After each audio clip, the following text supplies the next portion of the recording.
গণতন্ত্রের পুনর্গঠন, ক্ষমতার ভারসাম্য এবং জনগণের অংশগ্রহণ সহ আলোচিত জুলাই সনদে এসেছে এমন কিছু নতুন প্রস্তাব যা পাল্টে দিতে পারে আগামী দিনের রাষ্ট্র পরিচালনার ধারা। কি থাকছে জুলাই সনদে, বিস্তারিত জানাচ্ছেন শিমুল বাশার। ফ্যাসিবাদী কাঠামোর ঘেরাটোপ থেকে বের হতে রাষ্ট্রের সার্বিক সংস্কারের জন্য প্রথম দফায় ৬টি, পরে আরও ৫টি কমিশন গঠন করা হয়।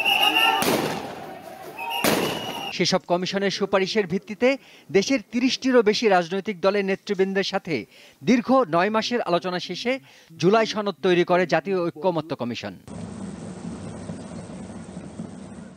জুলাই সনদে ৩টি বড় পরিবর্তনকে অগ্রাধিকার দেওয়া হয়েছে।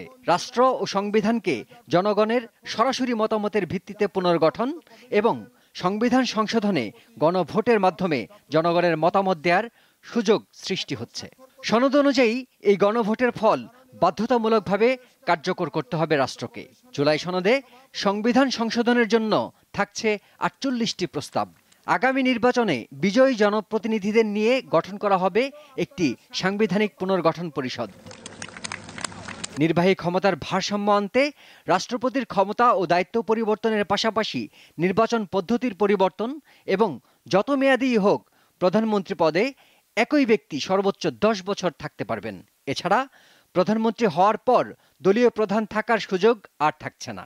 একটি দ্বিকক্ষ বিশিষ্ট আইনসভার প্রস্তাব করা হয়েছে, যার নিম্নকক্ষ জাতীয় সংসদ এবং উচ্চকক্ষ সিনেট নামে পরিচিতি পাবে। সংবিধানে নতুন করে পুনরায় যুক্ত হচ্ছে তত্ত্বাবধায়ক সরকার ব্যবস্থা। জুলাই সনদের প্রস্তাব অনুযায়ী রাষ্ট্রের মূলনীতিতেও আসছে পরিবর্তন। সাম্য, মানবিক মর্যাদা, সামাজিক ন্যায় বিচার ও ধর্মীয় স্বাধীনতা ও সম্প্রীতি যুক্ত করার পাশাপাশি জাতি হিসেবে বাঙালি এবং নাগরিকেরা বাংলাদেশি হিসেবে পরিচিত হবেন।